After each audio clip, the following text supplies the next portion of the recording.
Hi, it's Garth Nix here. I'm in the Hotkey offices in London, answering some questions about Clariel and some of the other books as well.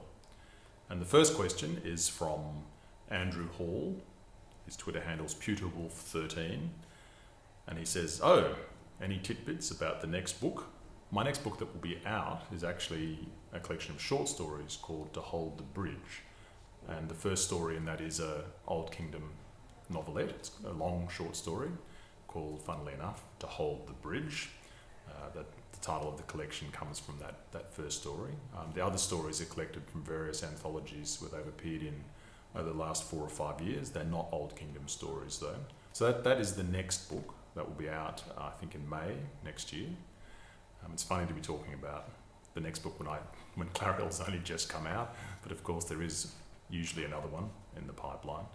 And of course I'm also writing more, and the next book after that will be another Old Kingdom book, probably in 2016, but unfortunately I can't really tell you anything about it, except that it does pick up from the end of Abhorsen and The Creature in the Case, the novella that follows the events of Abhorsen. So we will be seeing Clariel and Nicholas again. I do know the title, but I have been sworn to secrecy, so I can say no more. And on to the next question. And this one's from Fiona O'Reilly. If you could be a part of any of the bloodlines, which would you choose and why? Kind of depends on the time, because of course, I think being an Abhorsen actually would be extremely scary. I'm not sure I'd have the guts to be an Abhorsen. I could probably manage being a king. I'm sure my family would say that I already think I am one.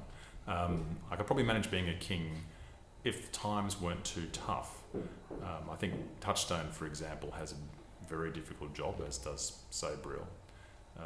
But perhaps in the very settled period of the Old Kingdom, as at the beginning of Clariel, where it appears to be very settled anyway, I could manage to be a king. Or one of the Clare, perhaps. I do love the Great Library of the Clare, so that would be actually pretty cool. I'd have to be a woman, of course, but that could be cool too. Yeah, maybe the Clare. I could hang out in the library. I'd be a librarian. Though, of course, that can also be extremely dangerous. But not all the librarians risk their lives all the time. So maybe I could be a safe librarian in the upper levels of the Great Library. This is from Violet Baudelaire. Did you have some inspiration on the Abhorsen series? And if yeah, then from who? Well, lots and lots of inspirations. I think all books have many inspirations. There's hundreds or possibly even thousands of small inspirations that go into a book. There's never, I think rarely any one sort of lightning stroke inspiration that gives you the whole book. There's just lots and lots of things. And probably I would say all the things I've ever read influenced me one way or another. Sometimes they influence me negatively. I think I want to make sure I never do what that book does. But of course, you also pick up things from the good books, and particularly I think the books read in childhood, the books probably read between, I don't know, maybe 8 to 16 or 18, I tend to have the most profound effect upon you, particularly if you're a writer. So I would say that I was inspired by many books in different ways, and it would take some sort of forensic literary detective to work out exactly which books influenced which parts.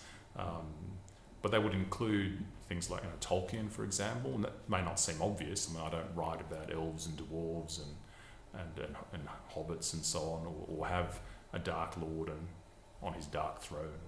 But I do think I've been very influenced by Tolkien thematically, because I think a lot of what Tolkien's writing about in The Lord of the Rings is about the assumption of responsibility and also the personal cost of doing what is right, where some people have to pay the cost of doing the right thing. And I think that's a theme that I return to often, and I'm sure that comes from Tolkien. Other influences would include people like Susan Cooper, her books, Alan Garner, his books, Lloyd Alexander. There's so many. Almost any children's, Dana Wynne-Jones, an enormous influence. I think almost any children's classic from the 60s and 70s, particularly when I was, mainly the 70s and the early 80s, I guess, when I was growing up, you could probably find some sort of inspiration to my own work. And that's the natural order of things, that writers inspire newer writers who then inspire more writers. But the trick is to be inspired by lots of them in lots of different ways, I think. So you make your own work.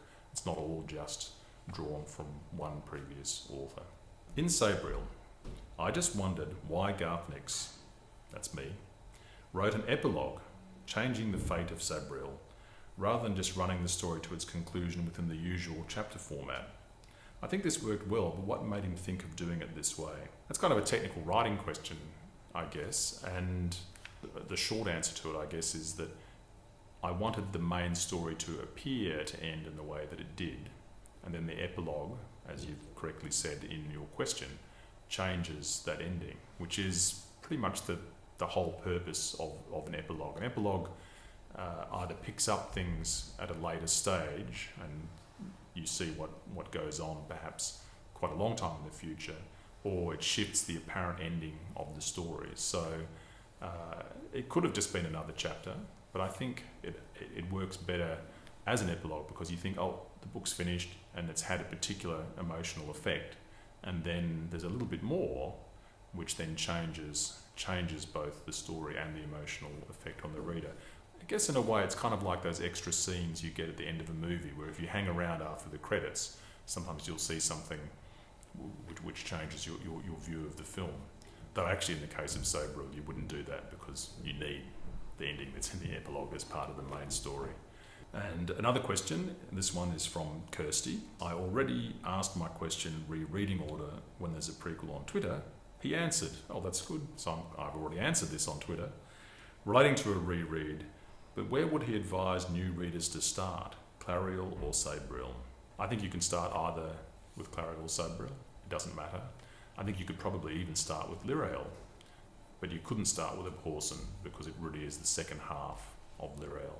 So either Clariel or Sabriel, depending on your taste. If you're the kind of person who likes to start with the first book written, which many people are, I would go with Sabriel. Thanks for your questions, and I hope I've at least kind of answered them. Hello, it's Garth Nix here.